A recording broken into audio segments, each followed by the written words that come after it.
My name's Graham Parker, and my neighbour has got a serious problem. This big massive bull is seriously lame, and despite the best efforts of the vet, we haven't managed to get him back to good health. It's no reflection on the vet, but I definitely think we should get him in the crush and get his foot in the air. That I won't let you go. Put your arms around me and I'll let you know how it feels when time goes slow. I fall into you.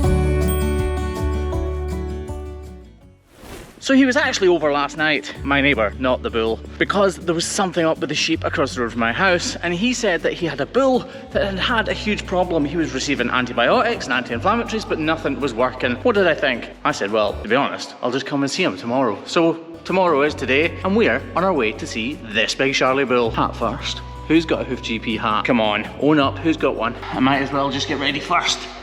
And I don't have Craig with me because this is actually my day off. Talk about a busman's holiday.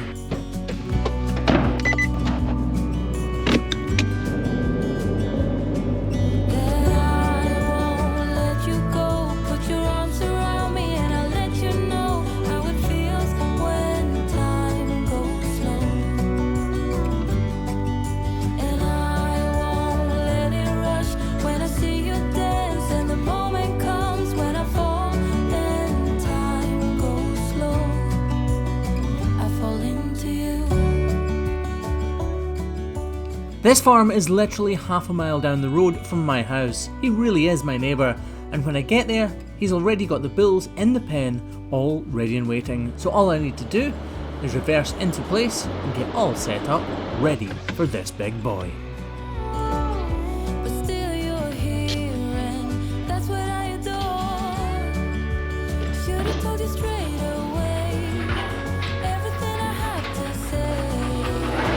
You'll be fine. The quickest way to a man's heart is through his stomach, and that definitely seems to be true for this big Charlie bull. When did it first go there? The whole sole's loose. Take all this away, I'll put a block on. Well, even just taking this off has got to help him a bit, like. So the evening before this footage was shot, the farmer had been round at my house and explained that he had this bull that was incredibly lame, and that both himself and the veterinarian had been treating him with anti-inflammation drugs and antibiotics to help kill the infection. Now that absolutely was the right course of action, and it's bound to have done this bull the world of good. I couldn't really advise him on what else to do because I couldn't see for myself what exactly was wrong with the foot.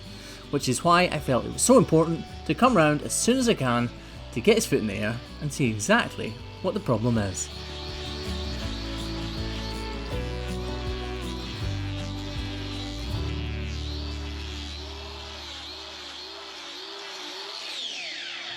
From what the farmer had previously described, I knew this big guy had some sort of infection, but I had no idea whether it was just affecting one side of his foot or the whole thing. And I'm glad to say that when I arrived, I could immediately tell that it was the left-hand side of his foot that was being affected. So my first course of action was to get 2 blocks, one on top of the other, BoviBonded onto his foot. This way, it will lift all of that sore bone structure off the ground and give him instant pain relief. The swelling is localised to the left-hand side of his foot and ankle, but with each step he takes, that pressure will be transferred right the way throughout his foot, so it won't completely alleviate his pain, but it will definitely help hugely. Now it's time to continue the knife work and see what we can uncover. I can see something in the middle there.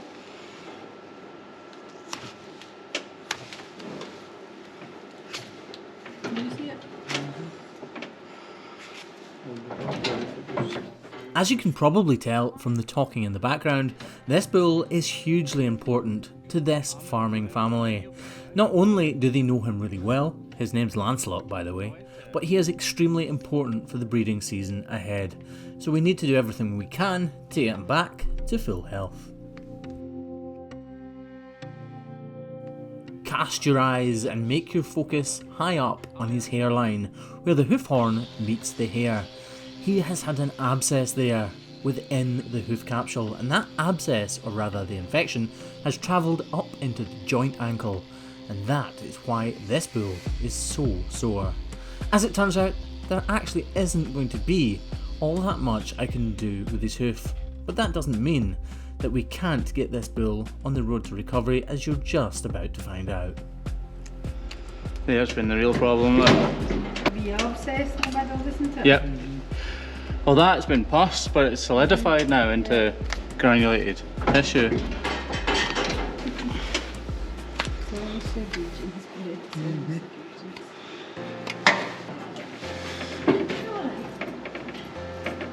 Yeah, see, that's not causing much pain now. We spray the area with oxytetracycline, which is an antibiotic which has been prescribed by the vet before and provided to me by the farmer. And now it's time to drain that abscess. Using a sterilised needle that is also coated in antibiotics, if you look closely to that area, you'll see there is a blood-stained patch. That's because there's a fissure right in the middle of where that abscess is. So all we do is push the needle through the eye of the fissure and into the pocket, which is full of pus.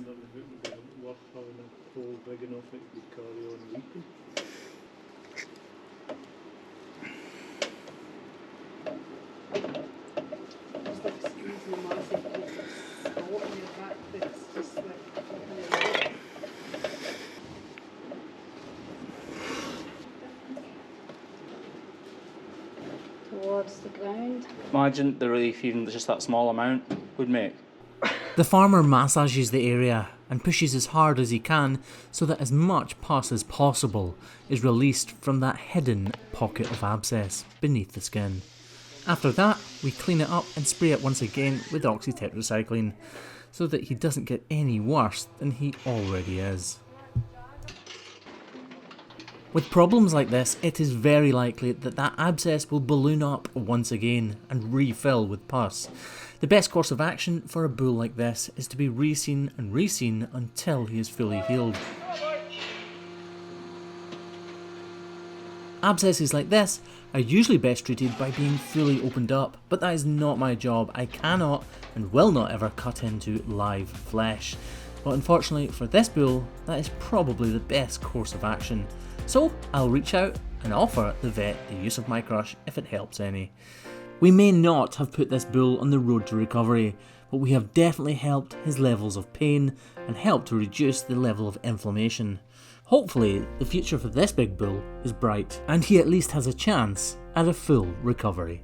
For me right now though, it's time to head home. Give me a chance. Yeah, baby, try. Just one more night. Then make up your mind. Please don't say that it's goodbye, bye. If you just believe it, I know we can make it. Try.